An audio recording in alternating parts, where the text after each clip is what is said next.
What's good, YouTube? It's Mirror Boy Squiddy back in another Squiddy, and Team Squiddy, we just got top 16 at the YCS Las Vegas Ruby 3. Very unfortunate, we basically just threw our top 16 match, but all things considered, I think we did really well because we barely tested. We basically didn't play at all, like a couple of games on DB. A lot of it was pure theory, and we went undefeated day one and then lost the next two today to unfortunate circumstances, but I thought we played really well. So yeah, without further ado, we'll dive into the deck. Our decks are really similar, but we played a couple of differences. But yeah, we played Snake Eye, Fire King, obviously. So very standard, 3 Witch. I was originally playing 1, and then Calvin was like, you should play more. And yeah, we ended up playing more. I tested with my friend Bobby as well from Montreal, who said he was playing basically every time with 3 Witch while I was bricking a lot. This card is just so good to have as an extender, just as the body. Anytime they go, there's so many hand traps, so the Snake Eye, Ash, if they hand trap you, you can just summon a Witch and keep playing. It's just such a good card that I think you have to max out on it, consistency-wise. Then we decided to play the field spells, which helped out for that too. Yeah, so this you can just search field spell with Poplar and then just put the original with this, so yeah. Snake Eye stuff, 3 Ash, Oak, Flamberg, and then this Poplar, I actually pulled it in my entry pack, which is insane, and then I got this golden coin, so that's how I knew we were off to a good start. We were very lucky this entire weekend, I think, which is really cool. And then the Fire King stuff, we played Fire Kings. Yeah, the Fire King cards I think are insane. I don't think you should play Pure, even though these cards kind of brick, they're just so explosive, right? Like, they did so much for me this tournament. I played 3 Karen, but these guys played 2. Yeah, that was the only main difference. Yeah, I just felt like this card is a type of card you always want to see in your hand because you can play around Imperm, Veiler. You want it in your end board as well because you can have this to just pop something like a Princess so you're not locked under fire, so you can Nibiru. And you can also trigger Ambler Whale in your graveyard by just popping something whenever you want. And it's also really good in your combo when you pop it with Island, and then you just get the extra body back. So I felt like it was just good at 3. Karunix, Phonics, Sarvada, Standard. They do kind of brick, but like, I mean, I think they're just insane. Good extenders for me. Yeah, these cards are just like, in the future match in round 7 or 8 when I was playing against, I think, the mirror match, like I just drew a hand of literally like 4 Fire Kings and like Island, and that was enough to just bait out a bunch of different interrupts. And then I guess hand traps. We just played a lot of hand traps. Felt like it was good. 3 Nib, 3 Ash. This is my side deck. 3 Effect Veiler, also 3 Infirm, I guess in the trap slot. We didn't like draw, eh? No, I don't like that card. Yeah, but didn't feel like it was good. It's volatile. You need to pair it with other hand traps. You go neg 1. Just didn't like it. Spells, 3 Bonfire. I played 43 cards, by the way. These guys played 42 because of Kieran. Wanted. This card is very powerful. Very nice to playing into boards and playing around Nib, so I'm so glad we played this card. Also, the attack boost comes up. 1 original. Don't forget this effect in the graveyard because I did that a couple times. 3 Tactics is like the best card in the boards. First 10 seconds, bro. Yeah, I really like it, especially if everyone's playing hand traps. I did brick on it a couple times, but I think it's just so good that you have to play 3, honestly. And then call by as well. This card is insanely good. You can call by hand traps or like Runix, Kirin, Princess, like whatever you want, right? So you can keep playing with whatever you didn't call by. And then it's good in Rogue as well. Island, Sanctuary. We didn't play Circle. 1 for 1. Calvin told me to play this as well, and so I did. Really good. Maximize starters. And then, yeah, no Circle. That card's just brick. This is enough. Really good. And then, yeah, 3 Infirm for the traps. Standard, probably the best hand trap because it plays around Tactics. And, yeah, extra deck. Calvin and I played the same extra deck. Anthony's only difference was instead of the 2 Princess, he played 1 of the Celine. So, was this card good?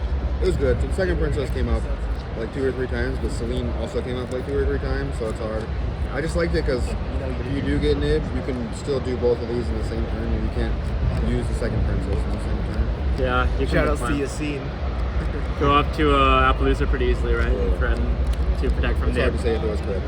But I think 2 Princess did come up a couple times for me, especially when like if they super poly you or something and you're out of fires, it just sometimes comes up. And especially when you start with like when you start with only Poplar hands or like Witch hands, and they just nib you on a Princess, and you have no more Princess afterwards. Yeah, exactly. So you have like no follow up. Just comes up. This locks in a nib though, so try to have a Kieran so you can pop this, trigger Ambler Whale, and also make the nib live. Link Rebo. Also, if they don't use Princess in the grave, they probably have nib. IP Masquerena, Dark, Ida, really crazy cards. Phoenix, you have to play this. This is like mandatory. You go the Zealantis OTK, obviously popping itself. I don't know how people don't play that card. The card is so good. I like against Rogue, it's insane. Against a random player, I literally just summoned Ash, Poplar, and then they were like, okay, and I just like linked into this, popped his like target his face down random red to bait it out. It just so crazy, right? And obviously like Link Rebo, you can draw a card. But if you want to play around Ash, just don't go like it. Really, really crazy card. Everything else is pretty standard. We played Doolittle Chimera as well. Anthony had this great little combo with it originally before everyone, I think, discovered it. But this card is a beast, so you can resurrect it off of Arvada, which is really, really cool because instead of sending like a Kieran to resurrect one body, the Arvada allows you to actually resurrect the Doolittle, who's a Link 2, who allows you to Link climb easier, right? So in the end board, you actually get a free Arvada back because you were able to use this to make Princess instead of just using an extra body. So it's really, really cool how that interacted with. This card also allowed us to attack for game, Calvin's Future Match, like the 500 boost. I've looped this card a lot. You're allowed to add back like Kieran, Ash. It's just really, really good. And you don't get to it that often when you get hand trap, but if you don't get hand trap, the board is just so much better with this card. Yeah, it also makes water monsters lose attack, which is weird. But Appaloosa, really good. Zealantis, so many OTKs with these two.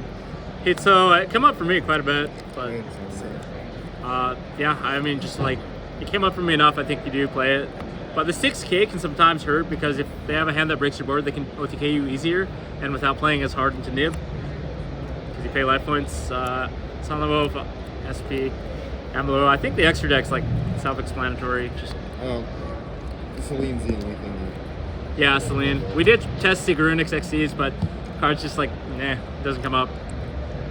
Side decks, we play like different side decks, right? But mine is just 3 bells. Card is insanely good in this format against like cards like Voiceless. I wouldn't side it to the Miro or Snake Eyes Pure because they can chain block the Flamberg with Poplar if they're good. But against like Rogue decks, it's insanely good, especially Voiceless. Cosmic, insanely good as well. Obviously on the island. Cross out, this card was probably the best side deck card for me. Like insane. I think everyone should be siding this. We only played one drill just for this. And then also the Mourner. So everyone's siding Mourner now. Instead of us siding Mourner, yeah, Dogwood. We sided this because people are going to side it in. So you cross out this, and I did that I think once. So it won me the game. Really, really good. And then a time card, Agave Dragon. I used it like 3 times, but it didn't matter. It didn't matter because we already won. Yeah. I don't know. It does come up though. Like these games take a long time. So you can also use this with SP Little Knight. So then you can like dodge because this is a trigger effect on the summon. So you go SP on board, summon Agave effect. If they try to Imperm or Veiler, if they held it, you just chain SP. Yeah, they'll hold it for that because they know 100 damage. Yeah. What else? And then last but not least, our Secret Spice, I guess the edge that we played is actually 3 Typhoon. And this card was actually spectacular. Great, yeah. Like, insanely good. Obviously against Fire King, everyone's sending off the Sanctuary now to go after the Snake Eyes play. Or if they're not, they have to when you hand trap them with something else. And then that just leaves the island on the board naked. So you can wait until just before they make Ambler Whale, because Ambler Whale can resurrect something back. But if they have like Princess in a body, you just go Typhoon your island because they control 2. So how this card works is it says target 1 face up Spiral Trap on the field. Destroy it. If your opponent controls 2 or more Spiral Traps and you control none, you can activate it from your hand. So it becomes like an MST that you can activate during your opponent's turn. So when they have this with like something on scale, you can just pop it and they lose their entire board. They've already used everything that turn to set up, so they end with no fire. So that's predominantly the reason we had. Even against the pure deck though, they just end with, they'll just put IP in the scale and then you hit IP in the end phase. Yep. And they can't use Flamberg on their turn. So then they have like no interruptions all the time. Yeah, because they can play around like cards like Cosmic Cyclone. If they have the field and they have Flamberg out, they just don't shotgun anything. They wait for you to summon, and then this is Chainlink 1. And if you have Cosmic, they just Chainlink 2 this, right? So instead of, to prevent that, we can just do that on their turn, pop the IP Masquerena, and then it's just not there, right, during our turn.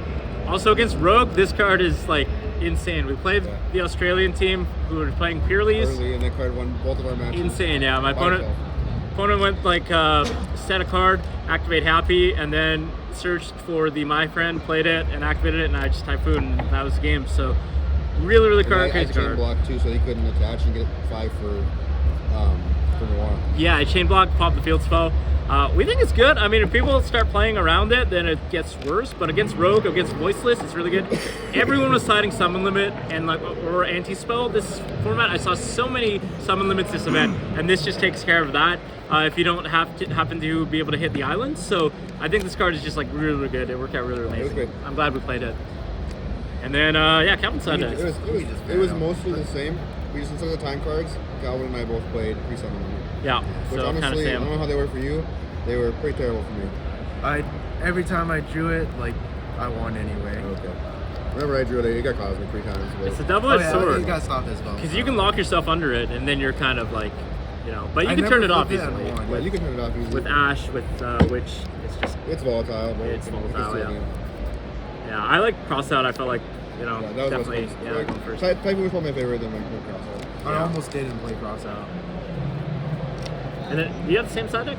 Yeah, we played. Okay, so that's about it. Yeah, I mean, oh yeah, what personal records? How'd you guys do? I think I'm like X4. Oh god. Chancey I carried us. lost like the last 3 or something. Last 3, yeah. I think I basically went undefeated, but we did have a round where Calvin and Anthony won already, and then we played it out, and I technically lost. But I forgot like I had OSS engraved and stuff, and I wasn't like really playing. But so yeah, but I had a lot of fun. It was great. I'm really happy with their performance. Obviously, it would have been nice to win that one, but it happens. So yeah, guys, shout outs. You want to start? Shout outs to Jobber.